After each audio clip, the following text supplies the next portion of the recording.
नमस्कार दोस्तों, आपके अपने चैनल आपकी अपनी कहानियों में आपका स्वागत है। दोस्तों, आज की कहानी का शीर्षक है प्रायश्चित। महिमा की शादी बचपन में ही मुकेश से हो गई थी। तब दोनों में ही शादी की समझ नहीं थी। तब शायद उस समय दोनों की उम्र लगभग 10-12 बरस की रही होगी। दोनों के अभिभावकों में घनिष्ठ मित्रता थी। उन्होंने संबंधों को अधिक प्रगाढ़ करने के लिए ही यह विवाह कराया था। समय के साथ दोनों बच्चे बढ़ते रहे। महिमा ने 12वीं पढ़ने के बाद पढ़ाई छोड़ दी, पर मुकेश आगे पढ़ता रहा। वो पढ़ाई में बहुत तेज था। धीरे धीरे 10 वर्ष बीत गए और दोनों बच्चे युवा हो गए। मुकेश की एक बड़े शहर में अच्छी नौकरी लग गई। दोनों घरों में खुशियां मनाई गईं। जब नौकरी करते करते 1 वर्ष हो गया, तो मुकेश के पिता सुभाष उसकी माँ से बोले कि अब हमें मुकेश की पत्नी को गौना करके बुला लेना चाहिए। तब राधा जी बोली, आप सही कह रहे हो, पंडित जी को बुलाकर मुहूर्त निकलवा लो और समधी जी राधेश जी को संदेशा भिजवा दो ताकि वो भी तैयारियां कर लें। फिर सुभाष जी ने पंडित जी को बुलाकर शुभ मुहूर्त निकलवा लिया और अपने समधी राजेश जी को संदेशा भी भिजवा दिया। पंडित जी ने अगले महीने की 15 तारीख को शुभ मुहूर्त निकाला था। दोनों ओर तैयारियां पूरे जोर शोर से थीं। अगले हफ्ते जब मुकेश आया तो सुभाष जी ने उसे इस बात से अवगत कराया। पहले तो वह बहुत गुस्सा हुआ कि उसे बताया क्यों नहीं गया। फिर कहने लगा कि कुछ दिन ठहर जाओ, पर अब तो सब तैयारियां शुरू हो गई थीं।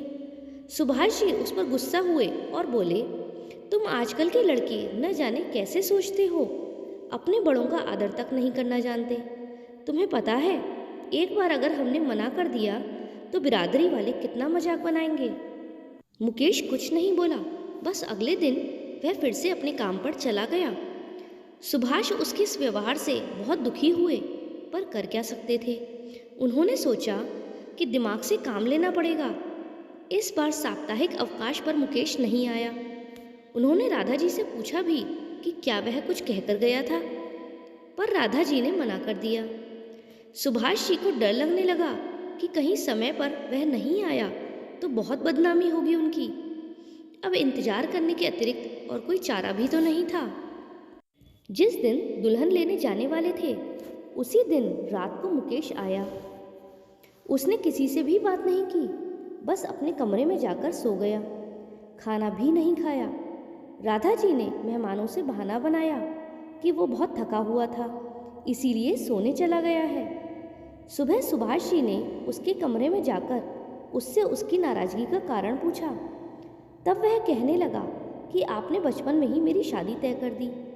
मुझसे यह भी नहीं पूछा कि मैं क्या चाहता हूँ। मुझे ये भी नहीं पता कि वह कैसी दिखती होगी, कैसा उसका रंग रूप होगा। वह मात्र 12वीं पास है, वह भी उसने घर बैठकर पढ़ी है। बताओ, मैं कैसे उसके साथ जिंदगी भर निभाऊंगा। मेरी जिंदगी के इतने बड़े फैसले का हक तो मुझे ही होना चाहिए ना बाबूजी। मुकेश ने सुभाष जी से कहा। तुम्हारी बात सही है मुकेश, पर अब कुछ नहीं हो सकता। अब मेरी इज्जत तुम्हारे हाथों में है। सुभाष ऐसा कहकर वहाँ से चले गए। मुकेश कोई बिगड़ा हुआ लड़का नहीं था, उसमें कोई ऐब भी नहीं था, पर वह चाहता था कि जिससे उसकी शादी हो, कम से कम वह उससे मिल तो ले, एक बार उसे समझ तो ले। यह तो एक अंधे कुएं में झांकने के सिवाय कुछ भी नहीं था, पर वह क्या करता। सामाजिक मान प्रतिष्ठा का सवाल था। मान गया पिता की बात। लड़की विदा होकर घर आ गई। घर में बधाइयाँ होने लगी। बहू की मुंह दिखाई हुई। सारे सांसारिक कार्य संपन्न हुए। अगले दिन सुहागरात थी। मुकेश का मन नहीं था कि वह जाए, पर सामाजिक मान मर्यादा की बात थी, क्या करता। वह देर रात भीतर गया। भीतर सुहाग की सेज सजी हुई थी। प्रतीक्षा में महिमा बैठी हुई थी। शायद वह भी थकी हुई थी, पर रीतियों की अनुपालना तो करनी आवश्यक थी। जैसे ही मुकेश उसके पास आया तो वह उठकर खड़ी हो गई। मुकेश ने बैठने का इशारा किया तो वह बैठ गई। तभी मुकेश ने महिमा से कहा, रात काफ़ी हो गई है, तुम सो जाओ, मैं भी यहीं सो जाता हूँ। मुकेश पास पड़े सोफे पर लेट गया। महिमा ने कहा कि आप इस बेड पर सो जाओ और मैं उस सोफे पर सो जाती हूँ, पर मुकेश ने सुनी अनसुनी कर दी। वह वहीं सोफे पर सो गया। थोड़ी देर में उसके खर्राटे बजने लगे। थोड़ी देर तक तो महिमा इंतजार करती रही, फिर वहीं बेड पर सो गई। अगले दिन मुकेश अपनी नौकरी पर चला गया। सुभाष ने रोकने की बहुत कोशिश की, पर वह रुका ही नहीं। उसने तो महिमा को देखा तक नहीं था। अब वह महीने में एक आध बार ही आता, वह भी शाम को, और सुबह ही चला जाता। वह महिमा से मिलता भी नहीं था। सुभाष और राधा को यह बहुत बुरा लगता, पर क्या करें। इधर महिमा ने यह बातें कभी किसी को नहीं बताईं। वह दोनों का बहुत ध्यान रखती, घर का हर कार्य बहुत संभाल कर करती। महिमा जैसी बहू पाकर दोनों प्राणी बहुत खुश थे। धीरे धीरे 4 साल बीत गए, पर मुकेश के व्यवहार में कोई फर्क नहीं पड़ा। इसी दौरान महिमा का मन लगा रहे, इसीलिए सुभाष जी ने उसका दाखिला कॉलेज में करा दिया था। उसने 12वीं में 82% अंक प्राप्त किए थे, इसीलिए उसका एडमिशन वहाँ के सबसे बढ़िया कॉलेज में हो गया। 3 साल में उसने बेहतरीन अंकों से स्नातक कर ली, पूरे 89% अंकों में। सुभाष जी बहुत खुश हुए। उन्होंने उसे प्रोत्साहित किया और बैंक की परीक्षा का फॉर्म भरवा दिया। यह बात सुभाष और राधा जी ने मुकेश को भी नहीं बताई। महिमा बहुत सुंदर थी। नैन नक्श तो हीरोइनों को भी मात करते थे। रंग दूध की तरह सफ़ेद था और स्वभाव ऐसा कि कोई मीनमेख निकाल ही ना सके। उसने बैंक की परीक्षा दी। कुछ दिनों के बाद जब परिणाम निकल कर आया तो पता चला वह पास हो गई है। उसी शहर के स्टेट बैंक में उसकी नियुक्ति हो गई। रोज़ सुबह 5 बजे उठना, घर के सारे काम करके वह ड्यूटी पर चली जाती, फिर शाम को वापस आकर घर के सारे काम निपटाती। इधर मुकेश का चक्कर उसी के ऑफिस में काम करने वाली जया से हो गया। अब वह 2-2 महीने में ही आता। उसकी तनख्वाह का एक बड़ा हिस्सा वह जया पर खर्च करने लगा। मुकेश को यह नहीं मालूम था कि जया एक दिलफेंक लड़की थी। उसने मुकेश जैसे न जाने कितने और पुरुष मित्र बना रखे थे। यूं समझ लो ये तो जया का एक प्रोफेशन था। एक दिन शाम के समय मुकेश को तेज बुखार आ गया। वह डॉक्टर के पास गया तो उन्होंने बताया कि आपको मलेरिया हो गया है और आपको एडमिट होना पड़ेगा। अब आप अपने किसी परिचित को बुला लें, कम से कम 3-4 दिन आपको भर्ती रहना पड़ेगा। मुकेश ने जया को फ़ोन लगाया और अपनी सारी स्थिति बताई। उधर से वह बोली, मैं बहुत बिजी हूँ और देर रात को ही आ सकूँगी। फिर मुकेश ने अपने बॉस को फ़ोन करके अपनी स्थिति से अवगत कराया। वे बोले, चिंता मत करो, आप एडमिट हो जाओ, मैं हर संभव व्यवस्था करता हूँ। मुकेश भर्ती हो गया। रात को 8 बजे बॉस अपने परिवार के साथ आ गए। साथ में खाना और कुछ फल लेकर आए थे। बोले, मैं कल फिर आऊँगा, पर मैं चाहता हूँ कि तुम अपने परिवार को सूचित कर दो। फिर वो अपने घर चले गए। उनके लाए खाने में से कुछ खाया और कुछ वापस टिफिन में बंद करके रख दिया। कुछ खाने को मन ही नहीं कर रहा था। देर रात को लगभग 11 बजे जया ऑफिस के एक व्यक्ति के साथ आई। कुछ देर बैठी रही, फिर उठकर चली गई। जाते समय वह कुछ बोलकर भी नहीं गई। मुकेश को बिल्कुल भी अच्छा नहीं लग रहा था, पर वह कर भी क्या सकता था। अगले दिन बॉस सुबह 8 बजे ही आ गए। अपने साथ ताज़ा बना हुआ खाना लेकर आए थे। जाते समय बोलकर गए कि कोई ज़रूरत हो तो मुझे बेझिझक फ़ोन कर देना। मुकेश को अपनी तबीयत ज़्यादा खराब लग रही थी। बॉस द्वारा लाया गया खाना मुकेश ने थोड़ा सा खाया और बाकी वापस टिफिन में बंद करके रख दिया। वह सोच रहा था कि जया रात को बिजी रही होगी, लेकिन अब जरूर आएगी। शाम तक वह उसका इंतजार करता रहा, पर जया नहीं आई। ऐसे ही 3 दिन बीत गए, पर जया नहीं आई। मुकेश की हालत में कोई सुधार नहीं हो रहा था। डॉक्टर खुद हैरान थे कि इतनी बढ़िया दवाइयाँ देने के बाद भी हालत में सुधार क्यों नहीं हो रहा है। उन्होंने आकर मुकेश से कहा कि आप अपने परिवार को बुला लें, आपकी हालत में सुधार नहीं हो रहा है। आखिर हार कर उसने अपने घर फ़ोन लगाया तो उसकी माँ ने फ़ोन उठाया। उधर से माँ ने हेलो हेलो करके पूछा, कौन? तब मुकेश ने कपकपाती आवाज़ में कहा, माँ, मैं मुकेश। उसकी कांपती आवाज़ सुनकर वह बोली, क्या हुआ बेटे? माँ की आवाज़ सुनकर मुकेश रोने लगा। बोला, माँ, मेरी तबीयत बहुत ख़राब है, आप जल्दी से आ जाओ।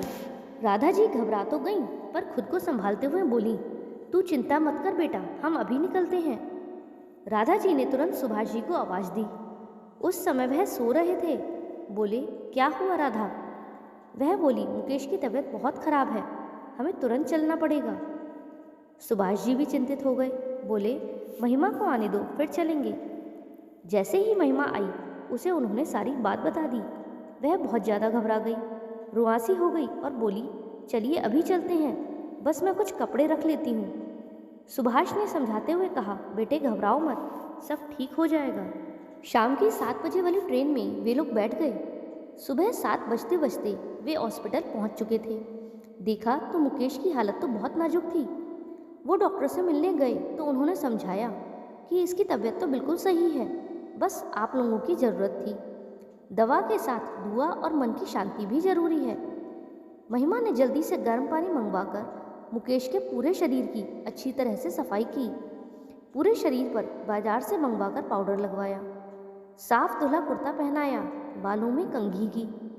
पास ही नाई की दुकान से नाई को बुलवाकर मुकेश की शेव बनवाई। थोड़ी ही देर में मुकेश की काया पलट हो गई। फिर माँ ने अपने हाथों से बॉस का लाया हुआ खाना उसे ज़बरदस्ती खिलाया। दोपहर को जब डॉक्टर ने मुकेश की टेस्टिंग की तो पाया उसकी रिकवरी 60% हो गई है। उसने सुभाष जी को बताया कि इनकी रिकवरी बहुत तेज़ हुई है और इसका कारण सिर्फ आप लोग हैं। दोपहर को बॉस ने अपनी गाड़ी से मुकेश की माँ और पत्नी को उसके सरकारी आवास पर भिजवा दिया। दोनों ने जब घर की हालत देखी तो उन्हें बहुत तकलीफ हुई। हर सामान इधर उधर बिखरा हुआ था। दोनों ने मिलकर हर एक चीज़ को सही जगह पर रखा, घर की सफाई की। फिर दोनों ने नहाकर आराम किया। 1 घंटा आराम करने के बाद उन दोनों ने खाना बनाया, फिर खाया। अब घर घर दिखने लगा था। शाम को दोनों ने खाना बनाया और हॉस्पिटल पहुंच गईं। सुभाष और मुकेश दोनों ने ही खाना खाया। फिर रात को सुभाष जी ही अस्पताल में रुके। अगले दिन तो चमत्कार सा हो गया। मुकेश उठकर इधर उधर घूमने लगा। शाम को महिमा ने डॉक्टर से मुकेश के डिस्चार्ज की बात की तो वह खुश होते हुए बोले, कल आप उनको अपने घर ले जा सकती हैं। वैसे तो कोई दिक्कत नहीं आएगी, पर फिर भी आए तो इन्हें मेरे पास ले आना। अगले दिन मुकेश अपने कमरे पर आ गया। उसे थोड़ी कमजोरी महसूस हो रही थी। अब भूख भी लग रही थी, लेकिन उसे समझ में नहीं आ रहा था कि वह औरत कौन है जो उसकी और उसके परिवार की सहायता कर रही है। उसका दिल हुआ कि एक बार पूछ ले, पर हिम्मत नहीं हुई।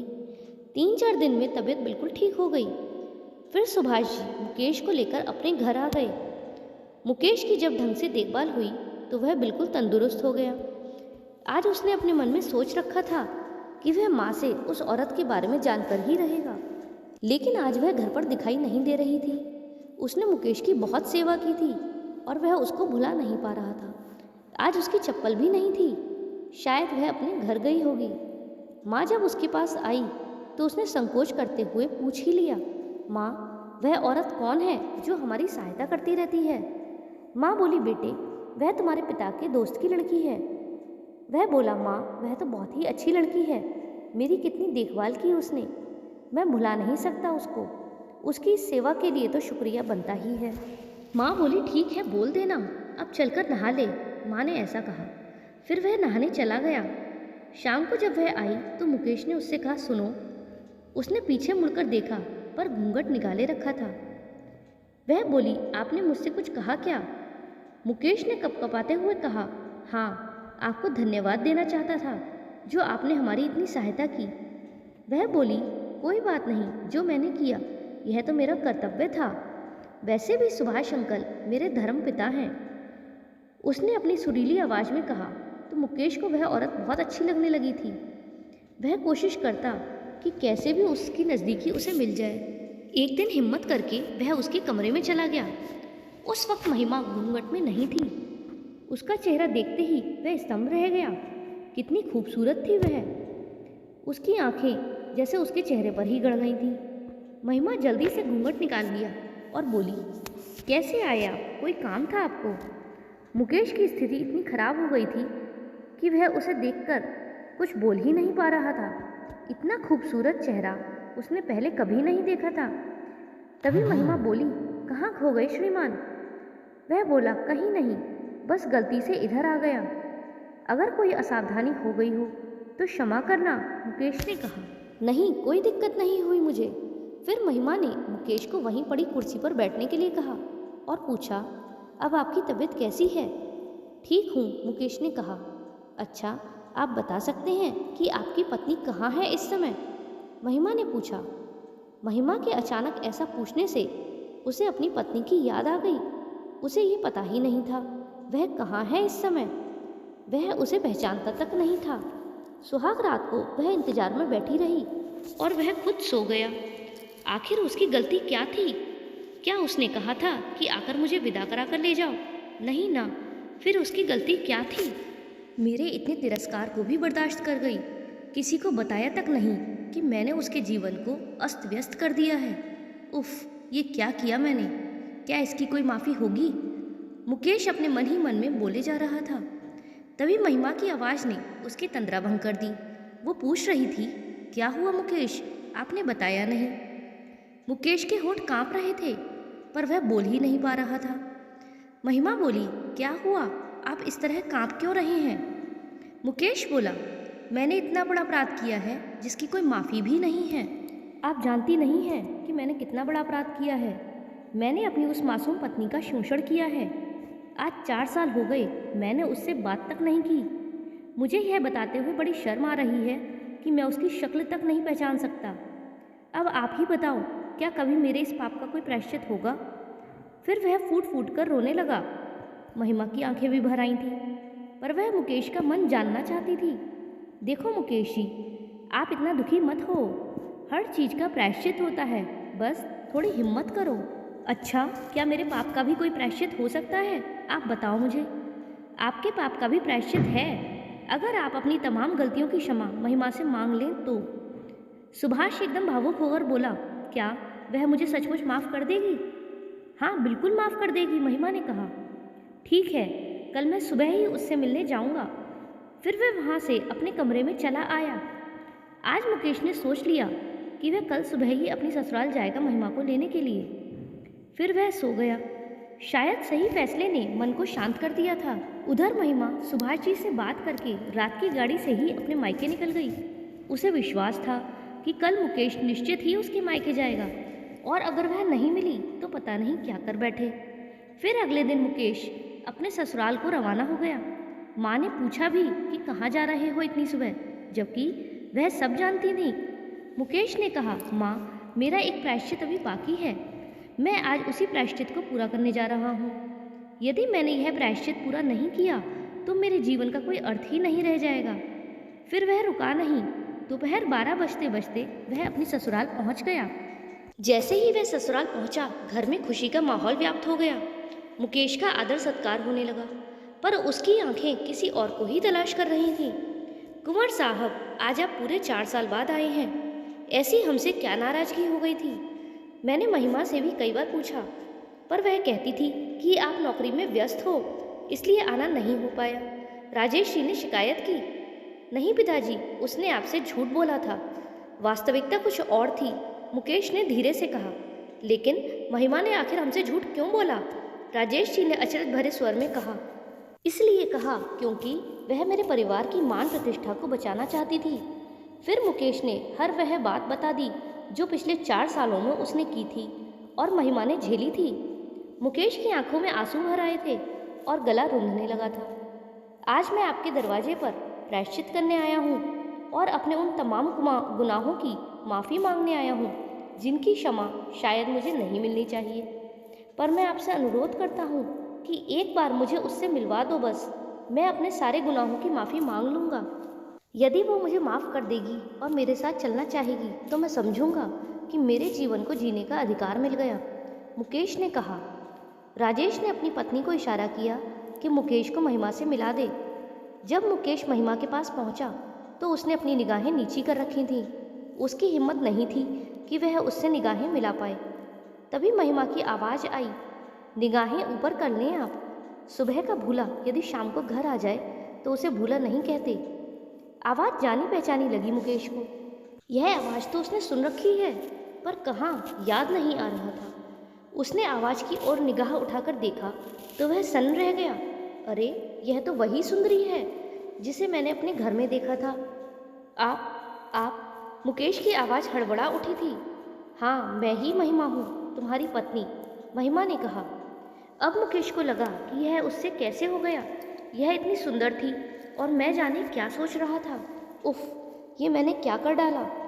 फिर मुकेश ने दौड़कर महिमा के पाँव पकड़ने चाहे, पर महिमा ने उन्हें बीच में ही थाम लिया और बोली, यह आप क्या करने जा रहे थे? मेरे पाँव छूकर मुझे पाप का भागी बना रहे थे। फिर उसने मुकेश को अपनी बाहों में भर लिया। मुकेश को लगा कि वह जैसे पिघलता जा रहा है। दोनों की आंखों से आंसू बह रहे थे। मुकेश के आंसू बहकर प्रायश्चित कर रहे थे और महिमा के आंसू उसके खोए पति को पा रहे थे। तो दोस्तों, कैसी लगी आपको कहानी? अगर अच्छी लगी हो तो वीडियो को लाइक कीजिएगा और चैनल पर नए हो तो चैनल को सब्सक्राइब कीजिएगा। मिलते हैं अगली कहानी में। धन्यवाद।